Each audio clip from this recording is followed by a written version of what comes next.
anniversary of Unapologetically Woman. We're celebrating phenomenal women all across Kentucky who make no apologies for their perspectives or the impacts that they're making in the community. Today we're celebrating the Cynthia Effinger. Cindy is a mom, a writer, an educator, and an attorney at McBrayer Law Firm. At her practice, she works in employment law to resolve workplace issues before they become legal matters. Unapologetically Woman, Cynthia Effinger, that's you. Welcome. Yes. Thank you very much. Congratulations. Thank you very much. I appreciate you having me. So you just had big news, tell us about that. So in December, the firm's managing partner, Jim Frazier, announced that I was the co-managing partner of the Louisville office. We have offices in Louisville and Lexington, and up until now, Ivan Schell has been our managing partner in Louisville, and they decided that they would add me to that mix. So how excited were you about that? I was surprised because they announced it at the Christmas party, and I did not know. And so I was completely shocked, and I had a few words, nice words, but like, what did you do? Mm-hmm. And so it was, it was certainly an honor, and I appreciate it, and I just hope I can live up to their expectations. I believe that you will. I am not concerned at all. Thank you. So tell me about your journey. You graduated from the University of Louisville Law School. I did. Before that, I graduated from the University of Georgia with a history degree. I decided to choose history because I liked it and I could get good grades, so I wanted to go to law school, so I thought good grades would probably be a good place to start. And then I applied to different schools and cities that I thought I would like to live in within about driving distance of my home in Georgia, and I came to Louisville. So, and then I graduated here, got a job here, ended up getting married here and having children and raising them here. So it's been a great choice. So when you were in law school, was it what you expected it to be, or what were your thoughts about being in law school? I didn't know what to expect. I thought, I was excited because it was something I wanted to do and I was excited to learn about it, but it was a completely different learning environment. You had, there's one test a semester. There's one chance for a grade, and that's it, every class, and that I wasn't ready for. I thought I was a good writer. I thought I had this history degree. I wrote a bunch of papers, and there's a lot of writing and reading in law school. Not the same. And so I struggled a little bit. I struggled to figure out how to translate what I learned in undergrad into sort of the advocacy and analytical process that law school was, which I guess I wasn't prepared for. But you didn't quit. No. What motivated you to continue on even though it was tough? So I think a couple of things. I think first it was what I wanted to do. I'd been interested in law since I was a teenager, and that was something that I definitely wanted to pursue. And I couldn't quit. Like that wasn't ever an option, and so I just had to find a way to figure out how to be a good law student and then, graduate and get a job. And, you know what I mean? It just wasn't an option. My motivation was just, I wanted to do it. Failure wasn't an option. It wasn't an option. Mm-hmm. No, it wasn't. See, and that's one of the reasons that you're here today. Okay. So tell us about the work that you do. You do employment law? I do employment law. I started doing that as a fairly new lawyer, and I found it fascinating. I first started working on the plaintiff side, representing individuals who had been the victim of discrimination or harassment, and I found it very interesting.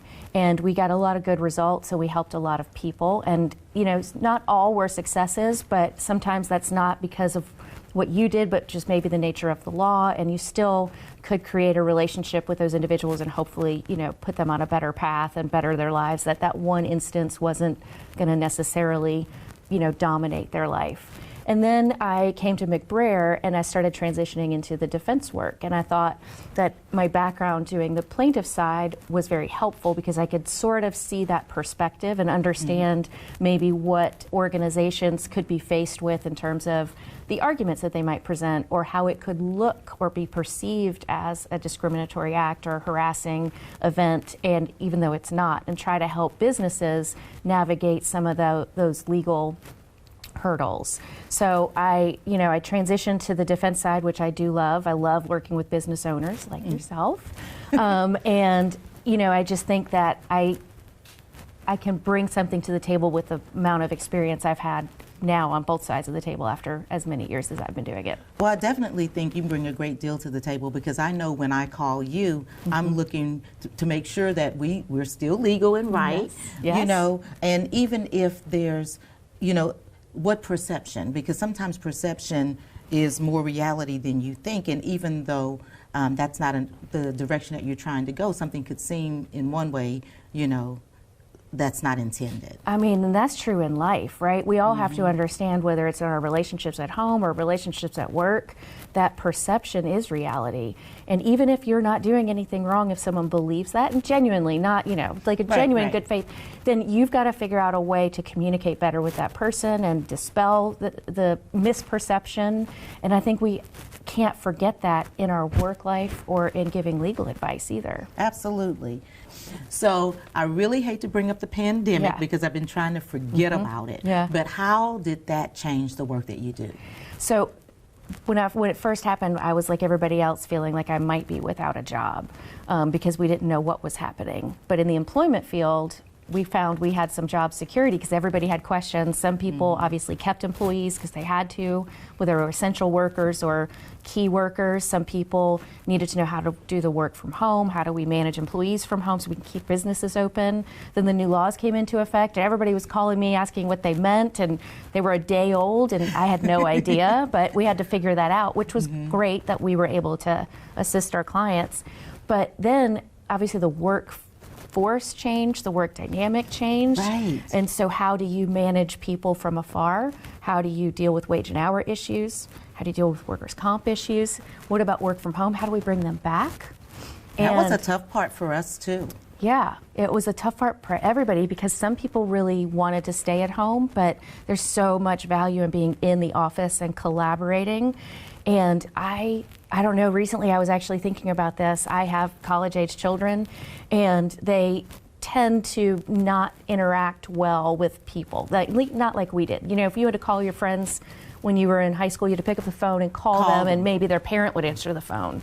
They send a text, you know, they don't interact. The interaction is totally different. And we complain about that as parents. We say our children need to do better, they need to be more social, they need to interact. And yet at the same time, some of these parents are saying, I'm not going back into the office.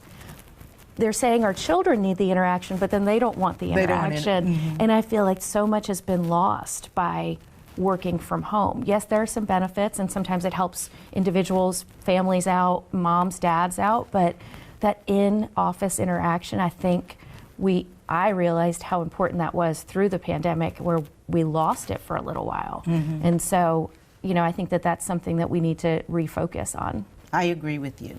So, but you are an incredibly busy woman. You also write blogs, and you're an author. Tell me about all of that interesting stuff. So one of the things we try to do at McBrayer is get information out so that our clients can, one, obviously can call us at any time, but also sometimes you just want to do your own research. You want to see, and you want valuable, trustworthy, reliable sources.